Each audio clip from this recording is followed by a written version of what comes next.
Selamat datang di channel Anita Rahmanchan. Dukung channelku ya dengan cara subscribe, like, comment, and share sebanyak-banyaknya ya. Satu lagi, bunyikan loncengnya agar kalian dapat update terbaru dari novelku. Terima kasih. Episode 10. Dimas keluar dari salon. "Dimas, mau kemana?" tanya ibunya. "Mau mengejar wanita itu," sahut Dimas menyalakan mesin motornya. "Tapi kenapa, Nak?" "Aku tidak pernah membuat ibu mengeluarkan air mata. Belum menikah, tapi dia sudah berani menyakiti ibu," sahut Dimas. "Jangan, Nak." Ibunya memohon agar anaknya tidak mengejar Tanisa. "Aku sayang ibu," ujar Dimas dan segera berlalu meninggalkan salon dengan motornya. Dimas mengejar mobil Tanisa. Keadaan lalu lintas sangat padat. Tidak mudah bagi sebuah mobil untuk melintasi jalanan yang padat akan kendaraan bermotor. Dari kejauhan Dimas bisa melihat mobil Tanisa. Dia terus mengikuti dari belakang. Hampir 1 jam dia mengikuti mobil itu. Dan mobil berbelok ke arah hutan yang mana jalan menuju Istana Basam. Dimas melajukan motornya dengan kecepatan penuh dan berhenti tepat di depan mobil Tanisa. Tanisa mengerim mendadak. Dia dan maminya kaget karena ada Dimas di depan mereka. "Mami, aku takut," ujar Tanisa.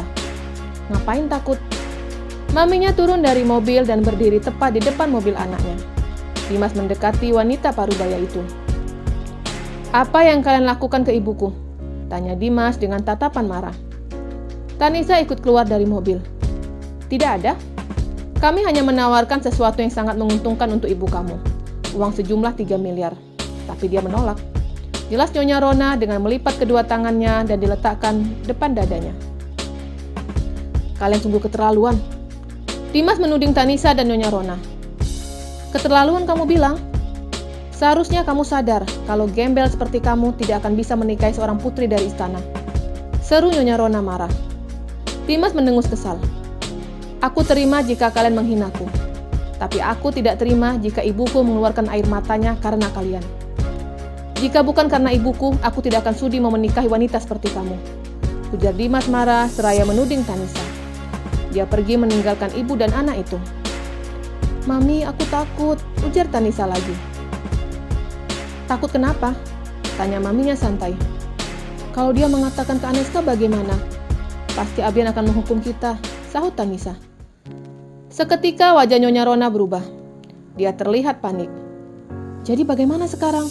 ujar maminya panik.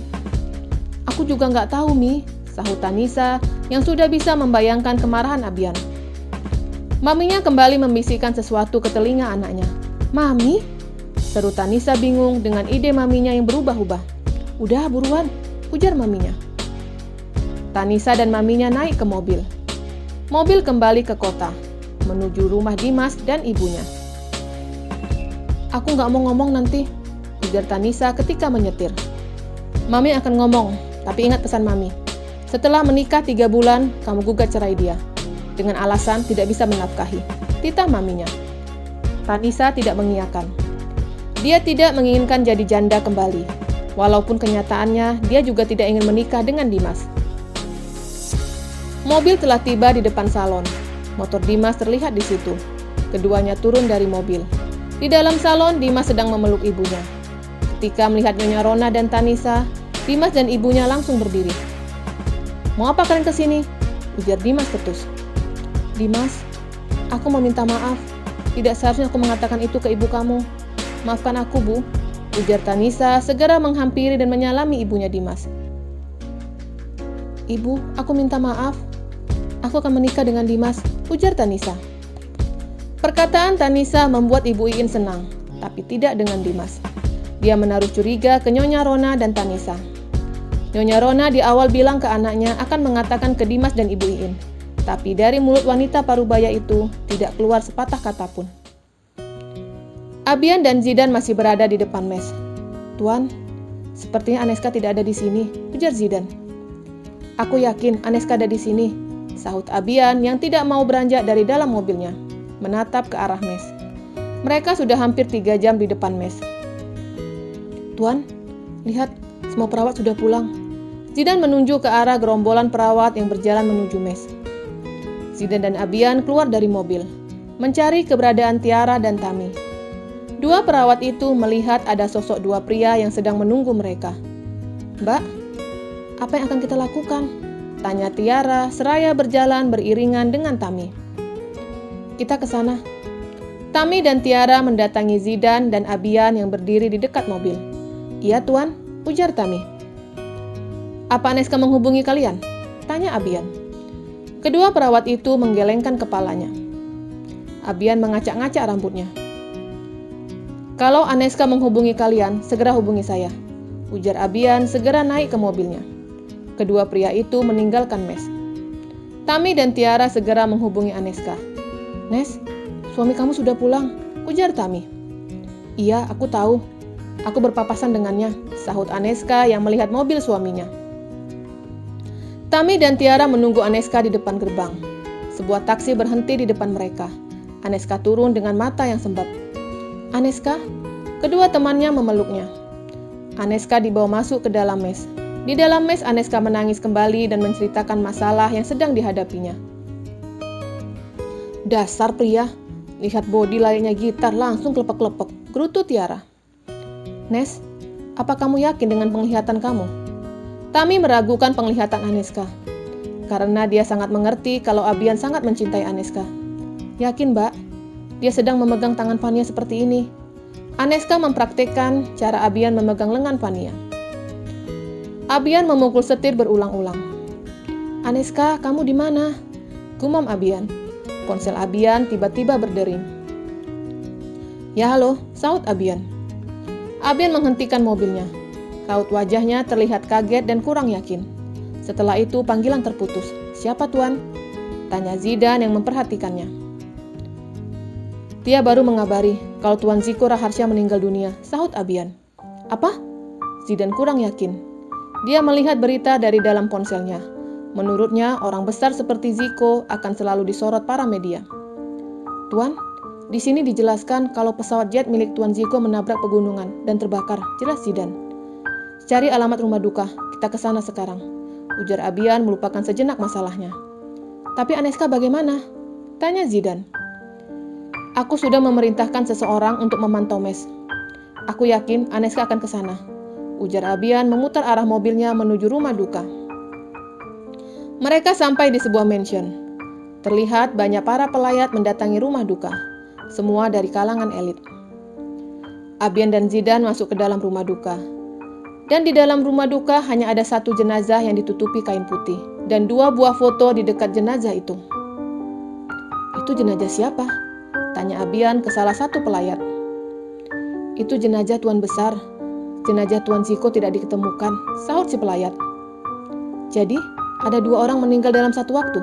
tanya Zidan kurang yakin. Pelayat itu menganggukkan kepalanya.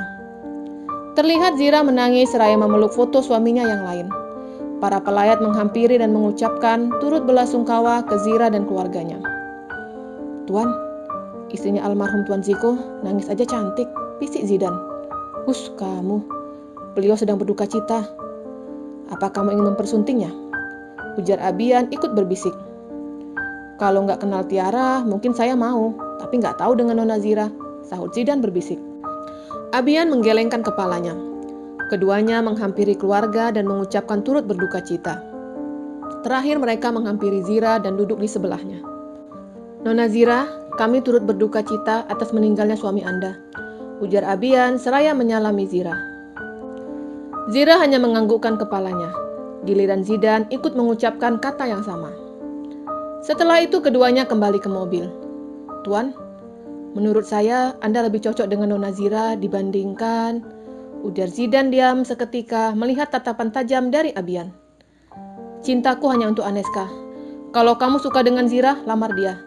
Jangan kamu alihkan isu dengan menyebutkan aku cocok atau apapun itu," ujar Abian tegas. "Tidak, Tuan, saya hanya bercanda. Walaupun Tiara tidak secantik Nona Zira, tapi dia memiliki kelebihan sendiri," ujar Zidan. "Oh ya, apa itu?" tanya Zidan penasaran. "Hidungnya, Tuan," sahut Zidan cepat. "Kenapa dengan hidungnya?" tanya Abian penasaran. "Hidungnya minimalis, Tuan. Tidak mancung dan tidak pesek. Tapi kecil, seperti rumah minimalis." Abian tertawa dengan penjelasan Zidan. Apa Tuan sudah lega mendengar guyonan saya? Aku sudah lega dari tadi, sahut Abian yang masih menyetir mobilnya. Sejak kapan Tuan lega dan tidak mengkhawatirkan keadaan Aneska? Tanya Zidan penasaran. Sejak mendapatkan info kalau Aneska ada di mes. Abian melajukan mobilnya menuju mes. Di dalam perjalanan, hubungi Arif. Bilang ke dia untuk menunggu di depan mes. Tita Abian. Zidan menghubungi Dokter Arif. Ya halo, sahut Dokter Arif. Dokter, Anda diminta Tuan Abian untuk datang ke mes perawat. Ngapain ke sana? Tanya Dokter Arif bingung. Kami akan menunggu Anda di sana, sahut Zidan setelah itu panggilan terputus. Dokter Arif mengerutkan dahinya. Apalagi rencana Abian. Gumam Dokter Arif segera keluar dari ruangannya menuju mes para perawat. Dokter Arif tiba lebih dulu dari Abian dan Zidan, bersandar di pintu mobilnya. Selang 15 menit, sebuah mobil sedan hitam datang dan parkir di belakang mobil Dokter Arif. Abian keluar dari mobil diikuti Zidan. Ada apa ini? Tanya Dokter Arif bingung. Aneska ada di mes. Tunjukkan kamar Tami atau Tiara, sahut Abian. Mana aku tahu kamarnya? Kamu punya wewenang masuk ke sini. Abian berjalan masuk ke dalam pekarangan mes dan berbalik ke belakangnya di mana Dokter Arif belum mengikutinya. Ayo cepat, ujar Abian. Akhirnya ketiga pria itu masuk ke pekarangan mes, dipimpin Dokter Arif tentunya. Itu ada perawat. Tanyakan mana kamar Tami dan Tiara. Tita Abian. Dokter Arif menanyakan ke perawat yang tidak jauh dari mereka, dan hasilnya nihil. Apa mereka kurang dikenal di sini? Tanya Abian. Kalau mereka kurang terkenal, tapi lihat. Dokter Arif menghampiri perawat yang melewati mereka. Apa kamu tahu kamar Aneska? Tanya Dokter Arif ke perawat itu. Aneska sudah tidak di sini, Dok, sahut si perawat. Abian mengerutkan dahinya. Kamu lihat, Aneska terkenal karena kecantikannya. Abian langsung mencengkram ke meja Dokter Arif. Tenang Abian, aku hanya menunjukkan kalau Aneska lebih terkenal dari Tami dan Tiara. Jelasnya. Bersambung.